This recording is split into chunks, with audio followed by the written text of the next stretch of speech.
Just Mining, le partenaire des professionnels et particuliers pour réussir vos investissements crypto présente Sud Radio Parlons Crypto, Thibaut Boutroux, Stéphane Moller. Bonjour Maxime, bonjour à tous. C'est Maxime Baron cette semaine qui anime avec moi Parlons Crypto. Bienvenue sur l'antenne de Sud Radio. Aujourd'hui, nous allons discuter avec un pilier de l'écosystème crypto puisque nous recevons le président de Binance France. Bonjour David Pincet. Bonjour.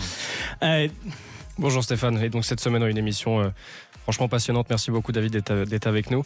Je pense qu'on pourra prévoir que l'émission est un petit peu trop courte au niveau du nombre de sujets qu'on pourrait aborder avec Binance. Donc ce sera, je pense, absolument passionnant. Et oui, chaque semaine, Maxime Baron, Thibaut Boutroux et moi-même sommes heureux de vous accueillir ici à l'antenne de Sud Radio pour partager avec vous notre passion des cryptos. Vous avez entendu parler du Bitcoin, de l'Ethereum et de l'émergence des cryptos et de la blockchain. Vous avez envie de comprendre cet univers qui s'offre à nous.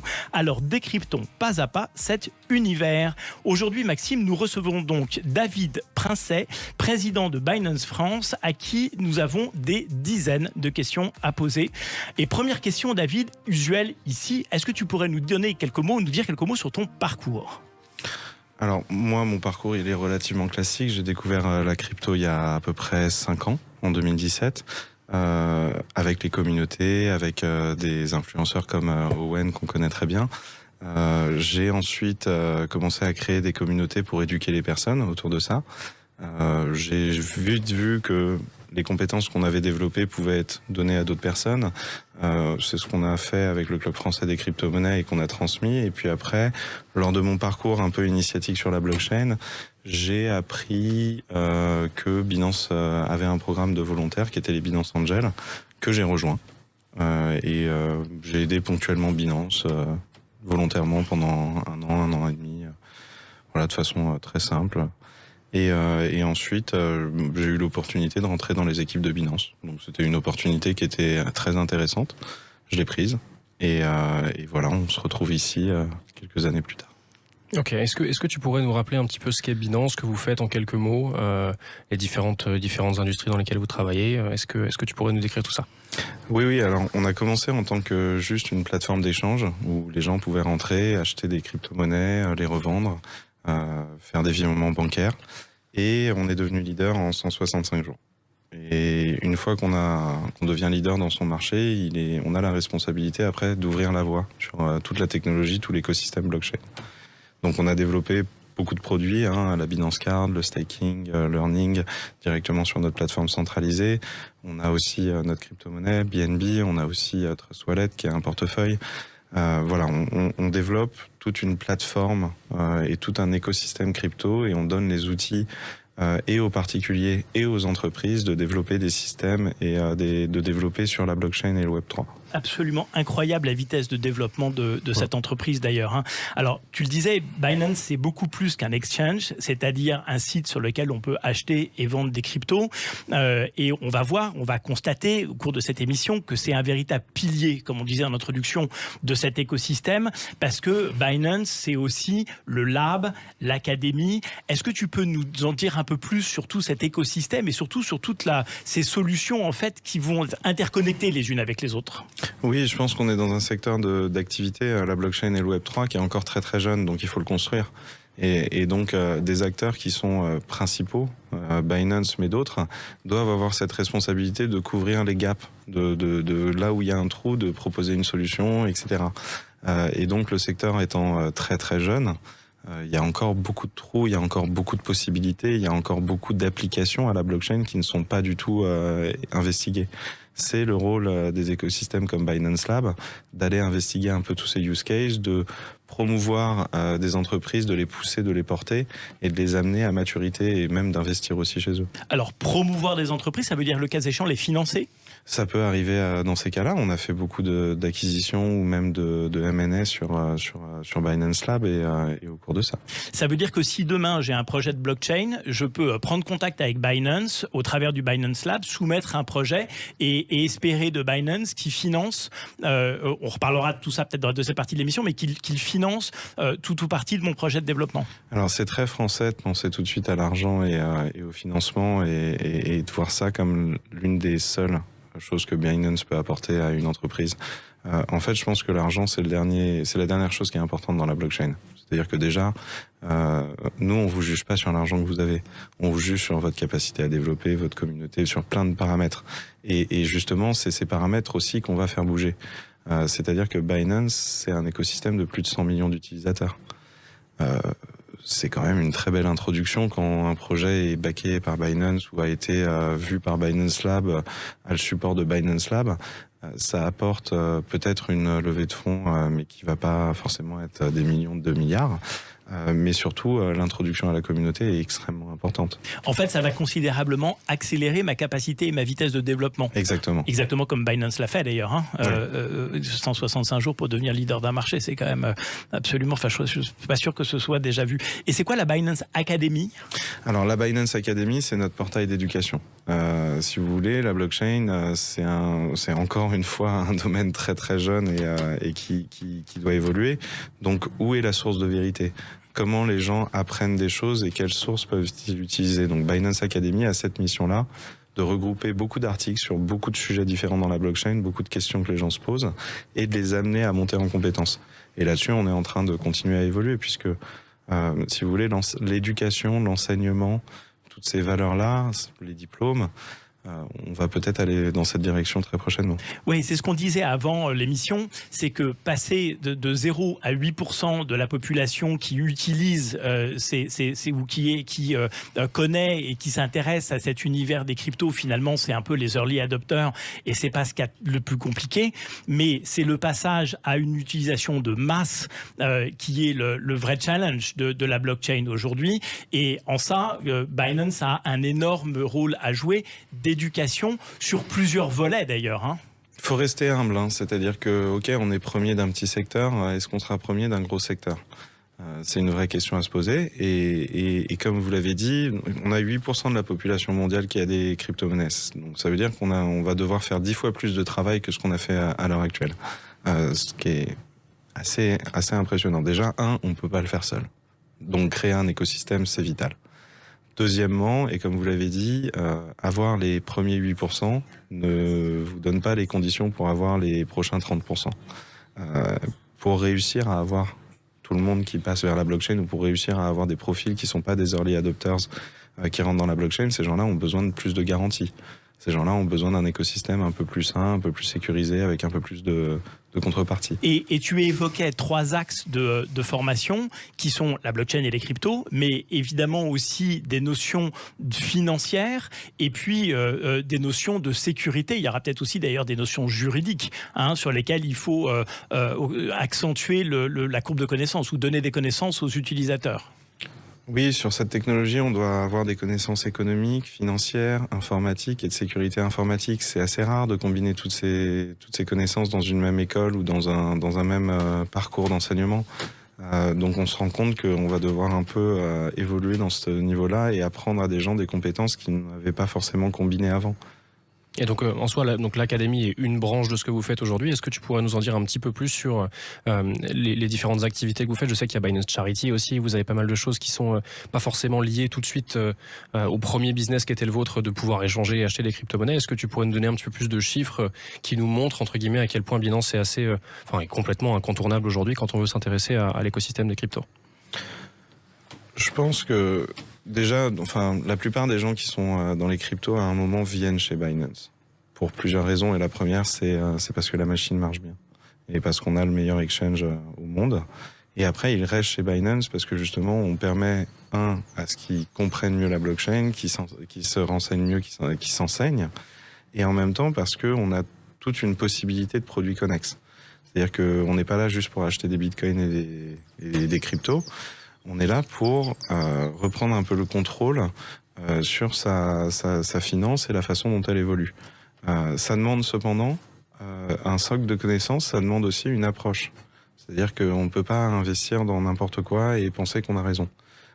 Et c'est en ça que l'éducation, c'est important. C'est-à-dire que moi, ce que je veux, c'est une armée d'utilisateurs qui savent ce qu'ils font.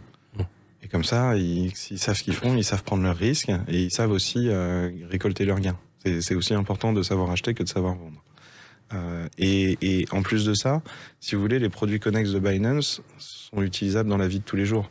La Binance Card qui vous permet de payer directement vos cryptos en euros, c'est tous les jours que je l'utilise. De la même façon, les launchpads qui arrivent régulièrement, le programme Earn qui est l'équivalent un peu d'une capacité à poser ses cryptos et à avoir un taux d'intérêt dessus, ça permet aux gens de comprendre pourquoi les conserver, pourquoi les vendre à partir de ce moment-là, et ça permet de gérer dynamiquement ces cryptos au jour le jour. Ouais, puis ce qui est très intéressant, c'est qu'en plus, à chaque fonctionnalité que vous avez, vous mettez en place les connaissances derrière qui permettent aux gens de comprendre ce qu'ils utilisent. Et c'est à mon sens une des valeurs les plus fortes de Binance aujourd'hui, c'est effectivement permettre à tous les utilisateurs de comprendre vraiment ce qu'ils font. Et parce qu'aujourd'hui, il y a pas mal, malheureusement, de personnes encore qui investissent et qui sont dans les cryptos, mais qui ne comprennent pas forcément les sous-jacents technologiques de ce qui se passe derrière. Donc c'est quelque chose d'assez impressionnant, je trouve. C'est combien de personnes l'écosystème des développeurs de Binance aujourd'hui ? Je saurais difficilement vous le dire, parce qu'en fait, on a les développeurs de Binance.com, on a les développeurs de Binance Academy, on a beaucoup d'écosystèmes. Donc, j'ai pas de chiffres là-dessus, en fait. Et en termes de nombre d'utilisateurs, vous communiquez sur les chiffres ? Ouais, global, à peu près 100 millions d'utilisateurs à l'heure actuelle. Ouais, c'est assez considérable quand même. Alors, on s'aperçoit que Binance est présent partout dans le monde, mais on se rend compte que pour la France, c'est un marché extrêmement important. C'est quoi le lien entre Binance et la France et plus généralement entre Binance et l'écosystème crypto en France ? Alors, je vais répondre par une réponse qui n'est pas votre réponse. Je m'en excuse tout de suite. Déjà, on va commencer par c'est quoi le lien entre la France et les cryptos, et la blockchain, et la technologie en général. Déjà, la France a toujours été assez avant-gardiste. Ça a toujours eu un profil d'avant-gardiste, les Français. On a inventé l'automobile, on a bien participé à l'aviation. Sur le secteur des télécoms, on était très bon. On a des ingénieurs de qualité. Et on a une réglementation qui a le mérite d'avoir été posée de façon très tôt et de façon très claire. Donc ça permet à des acteurs qui sont dans une nouvelle technologie de s'implanter avec des règles claires, là où dans certaines zones c'est un peu plus compliqué, ou sinon dans certains pays on ne comprend pas très bien la technologie, on applique mal. Ici en France, on a une régulation qui nous permet de faire des activités et qui nous permet de développer un écosystème. C'est particulièrement important. Avec en même temps ce terreau français de bons profils en finance, en mathématiques, en développement, en ingénierie. Si vous voulez, moi je vois quoi ? Je vois les recettes d'une formule magique. Passionnant, absolument passionnant. Alors, on arrive au terme de la première partie de Parlons Crypto sur Sud Radio. On discute avec Maxime Baron et avec David Princé, président de Binance France. On se retrouve après une courte page de publicité. Just Mining, le partenaire des professionnels et particuliers pour réussir vos investissements crypto présente Sud Radio Parlons Crypto, Thibaut Boutroux, Stéphane Moller.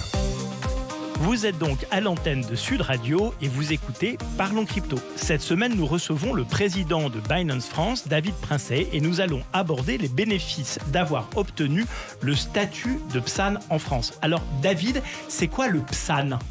Alors le PSAN, c'est le statut de prestataire de services et d'actifs numériques. Il y a 2 niveaux, il y a l'enregistrement et il y a la licence. Pour l'instant, aucune entreprise n'a eu la licence. Nous, on est enregistré comme une trentaine d'autres acteurs. Ça nous permet de faire 3-4 choses. La première, ça nous permet de vendre des cryptos aux utilisateurs, de remettre les cryptos en fiat à des utilisateurs et de faire des transactions entre cryptos et de garder des cryptos pour les utilisateurs. C'est un statut qui est délivré par l'AMF, l'autorité des marchés financiers, qui est une autorité indépendante et française, et qui nous permet de communiquer et de pouvoir faire de la publicité sur nos activités pour les résidents français. Alors, vous êtes donc enregistré en tant que PSAN, c'est comme ça qu'on dit donc. C'était important pour Binance de s'implanter en France. Et derrière le PSAN, on a eu l'annonce du projet Objectif Lune avec Station F. Est-ce que tu peux nous parler de ce programme et plus précisément des projets de Binance en France ? Oui, alors déjà le PSAN, effectivement, c'était très important pour plusieurs raisons. La première, c'est que c'est un cachet de confiance. C'est-à-dire que les autorités des marchés financiers nous ont audités, ont regardé tous nos process, ont bien vérifié qu'on respectait les normes AML et LCBFT, l'anti-blanchiment et le contre-terrorisme. Voilà, je vous fais la traduction.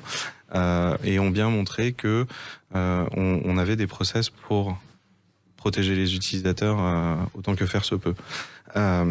Maintenant, la question du PSAN et d'Objectif Lune. Objectif Lune, c'est un fonds de 100 millions d'euros qui est alloué pour la France et pour l'utilisation et pour le développement de la France et de l'écosystème français et de Binance France. Et l'une des premières actions d'Objectif Lune, c'est d'ouvrir un incubateur à Station F. Ça, c'est absolument extraordinaire. Et il y a combien de projets qui sont incubés aujourd'hui, qui ont vocation à l'être? Alors là, on va présenter une quinzaine de projets à Vivatech dans une semaine et demie. Des projets qui viennent de la saison 4 d'Objectif, enfin de la saison 4 du Binance Lab qui avait été fait grâce à Objectif Lune aussi. Ces entreprises sont à Station F, là en ce moment, et elles sont coachées, et on travaille avec eux. Elles sont pas toutes françaises, hein. On a eu plein d'entreprises aussi étrangères qui sont venues et qui viennent en France. Et ça, c'est intéressant. Mais ça, c'est absolument passionnant. C'est-à-dire que si on pouvait faire avec le Web 3 à l'inverse de ce qu'on a fait avec le Web 2 et drainer des cerveaux chez nous plutôt que de les laisser partir dans la Silicon Valley, ce serait quand même un pari économique gagné absolument extraordinaire. Donc ça, c'est grâce à Binance et à Station F en partie. C'est grâce à tout le monde. C'est grâce à une équipe chez Binance, c'est grâce à une conviction d'entreprise, c'est grâce à une autorité qui a fait un travail remarquable, parce que je dois le souligner. L'AMF a vraiment travaillé sur ce dossier pour faire un travail rigoureux, soigneux. Ça a duré plus d'1 an et demi, cet enregistrement. Donc toutes les pierres ont été levées. Oui, absolument passionnant. Et donc, vous avez fait ce choix stratégique de vous implémenter en France. Tu parlais un petit peu tout à l'heure de terrain fertile. Pourquoi, à part peut-être cette raison-là, est-ce qu'il y a d'autres raisons d'avoir choisi la France plutôt qu'un autre pays en Europe? Parce que vous avez une présence dans les pays asiatiques qui est absolument indéniable. Mais pourquoi spécifiquement la France, en plus de ce vivier de talent, j'ai envie de dire, et de cette infrastructure qui est déjà en place, plus qu'un autre pays en Europe? Est-ce qu'il y a d'autres raisons par rapport à ça? C'est déjà pas mal. Je veux dire, France, pays du G7 qui vous enregistre et donc montre que effectivement vous respectez les procédures régulières. C'est extrêmement important et significatif. Ensuite, bon vivier de talent pour pouvoir grandir. Deuxième point qui rassure.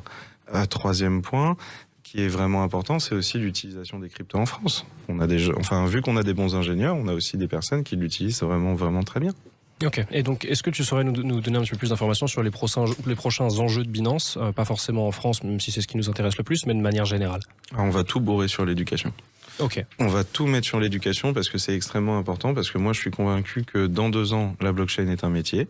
Donc, c'est extrêmement important que les gens se forment pour pratiquer ce métier. Il y a des gens qui vont trouver un métier dans la blockchain, il y a des gens qui vont réussir à avoir une carrière dans la blockchain. Vous avez 2 ans pour vous former. C'est le message de Binance aujourd'hui. C'est vraiment de dire ce marché va exploser au sens favorable et bénéfique du terme. Il va créer des dizaines, des centaines de milliers d'emplois. Et donc, vous avez 2 ans pour vous former à tous les métiers de la blockchain. Alors, c'est quoi les différents métiers de la blockchain? Il n'y a pas que développeur informatique. Qu'est-ce qu'il faut? Quelle compétence requiert cet écosystème? Je pense que la première compétence, et celle qui est partagée par tout le monde, même les bons développeurs ou les mauvais directeurs comme moi, la bonne compétence déjà, c'est la communauté.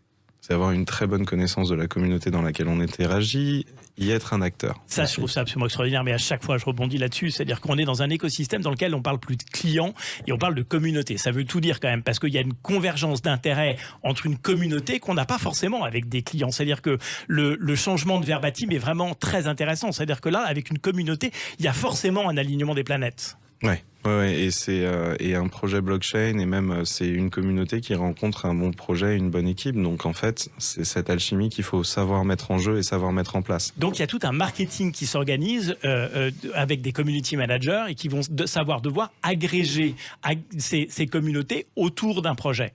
Exactement. Alors, du développement informatique, du marketing, qu'est-ce qu'on a d'autre comme nécessité de savoir-faire dans cet univers? On a été enregistré par l'AMF. Ça veut dire qu'il y a beaucoup de travail sur la régulation et la compliance. Donc, beaucoup de travail juridique, mais aussi compliance, c'est pas juridique, c'est de la vérification. Il faut vérifier que les flux d'argent sont sains, il faut vérifier à chaque moment que tout se passe bien, qu'il n'y a pas d'acteurs malveillants sur la plateforme. Tout ça, c'est un travail quotidien et acharné. Donc, toutes ces filières-là qu'on pourrait retrouver aussi en banque, on les retrouve aussi dans les services de Binance. Et alors, tu évoquais tout à l'heure une quinzaine de projets qui allaient être présentés à À Vivatech. À Vivatech, Ouais, voilà. merci. Merci. Sur quoi ils portent ces projets ? C'est-à-dire que c'est quoi les projets de développement de blockchain aujourd'hui ? C'est quoi les enjeux qui arrivent demain là ? Ça change assez souvent. Donc, les enjeux de demain ne sont pas forcément les enjeux d'après-demain. Les enjeux d'hier ne sont pas forcément les enjeux d'aujourd'hui. Là, je crois que le focus est pas mal sur l'infrastructure blockchain. Des services qui apportent des infrastructures clés en main. Alors, ce qu'on appelle les infrastructures blockchain, c'est la capacité qu'on a à développer des blockchains, c'est-à-dire à créer des nouvelles blockchains, c'est ça ? Pas forcément. À développer des services on top. C'est-à-dire qu'il y a la technologie et est-ce qu'on peut développer des services facilement on top sans avoir forcément mis les mains dans un smart contract, tout regarder, etc. C'est la capacité d'entreprise à proposer des solutions, pas forcément clés en main, mais pas loin, pour passer de « je suis un acteur normal, traditionnel » à « j'ai un volet Web3 dans mes activités ». Alors, je vais essayer de traduire. Moi, je suis chef d'entreprise et je voudrais implémenter une partie de mon business sur la blockchain. Je ne suis pas développeur informatique et dans mon entreprise, il n'y a pas de développeur informatique. Donc, il doit exister une boîte à outils qui va me permettre, en fait, d'interagir avec la blockchain, avec des espèces de couches de fonctionnement beaucoup plus simples et qui vont me permettre, finalement, d'aller me brancher sur la blockchain. Par analogie, c'est un peu la même chose que dans le web 2.0. Aujourd'hui, j'ai des espèces de WordPress ou de boîtes un peu de toolkit, de boîtes à outils qui vont me permettre, sans rien connaître au développement informatique, de pouvoir développer mon propre site web. Donc en fait, tous ces outils sont en train d'être transposés dans le web 3.0. L'innovation, c'est une histoire qui se répète, hein, et ça l'a toujours été. Mais c'est à chaque fois avec une couche supplémentaire. Et donc en fait, on transpose sur le web 2 les mêmes outils pour le Web 3. Et c'est ça, on en est finalement en termes de développement, on en est à peu près à ce stade-là de développement et d'outils. Oui, et très intéressant. Enfin, c'est très intéressant de voir à quel point la blockchain évolue d'année en année. Si vous voulez, au dernier cycle, quand on était vers 2018-2019, payer une baguette de pain en crypto, c'était le use case dont on me parlait, mais tous les jours, en me disant le Bitcoin n'existe pas tant que je peux pas me payer une baguette de pain avec mon Bitcoin. On a quand même acheté des pizzas avec les Bitcoins. Voilà, alors on a acheté une pizza, voilà. Quand même. Mais maintenant, on peut acheter, et je le fais, moi j'achète pas du pain tous les jours, mais quand j'en achète, c'est avec ma Binance Card. Donc c'est devenu une réalité en même pas l'espace de 2-3 ans. Et donc, en fait, et c'est quelque chose qu'il faut vraiment comprendre, c'est que la technologie, ça va très vite. En fait, passer de c'est pas possible à c'est possible, c'est juste une question de mois ou d'années, hein, des fois. Oui, et puis ce dont on s'aperçoit aussi, c'est que les coûts pour implémenter un projet diminuent extrêmement rapidement. C'est-à-dire que là où avant, il y a 2 ou 3 ans, implémenter un projet de blockchain, ça se comptait en millions d'euros. Aujourd'hui, ça se compte en dizaines ou en centaines de milliers d'euros. Et demain, ce sera probablement encore moins cher que ça. Parce que finalement, il y a une habitude qui se crée. Les premiers projets sont extrêmement coûteux. Et ensuite, on vient prendre des habitudes. Et il y a des briques de solutions qui existent. Et donc, tout ça s'implémente avec de plus en plus de facilité.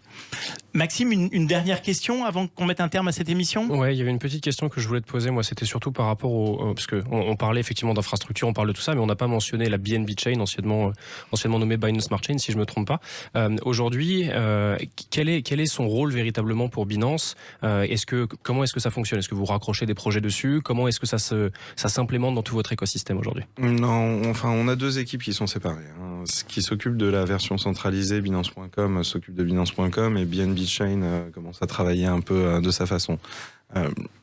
Les bénéfices et l'avantage de BNB Chain, c'est de créer un écosystème blockchain qui soit facile d'utilisation pour les utilisateurs, donc un peu clé en main, mais qui a aussi des services qui représentent toute la richesse de la blockchain, tout en proposant des frais assez réduits. Hein. On avait eu pourquoi la BNB Chain a bien marché, c'est parce qu'au départ, Ethereum était à $150 de frais par transaction. C'était pas possible pour des utilisateurs normaux. Ouais, et donc là aussi, on arrive à la conclusion que finalement, dans l'écosystème, il faut arriver à une formule où on arrive à diminuer les coûts. Et plus les blockchains vont se développer et plus les coûts vont diminuer. On arrive au terme de nos échanges. Merci beaucoup, David Princet. C'était super intéressant. On va suivre ces évolutions avec beaucoup d'attention. Merci, Maxime, de m'avoir accompagné de ton éclairage cette semaine sur ces sujets absolument passionnants. On se retrouve peut-être encore tous les deux la semaine prochaine. C'était Parlons Crypto sur Sud Radio. Retrouvez-nous chaque semaine à l'antenne de Sud Radio. Ici, nous essayons de comprendre comment et pourquoi tous ces projets de crypto vont changer notre monde. En attendant, vous pouvez retrouver Parlons Crypto en podcast sur le site de Sud Radio et évidemment sur les chaînes YouTube de Sud Radio et de Parlons Crypto, chaîne auxquelles vous n'oublierez évidemment pas de vous abonner. À la semaine prochaine. Merci Stéphane. Sud Radio Parlons Crypto, Thibaut Boutroux, Stéphane Moller. Avec Just Mining, le partenaire des professionnels et particuliers pour réussir vos investissements crypto.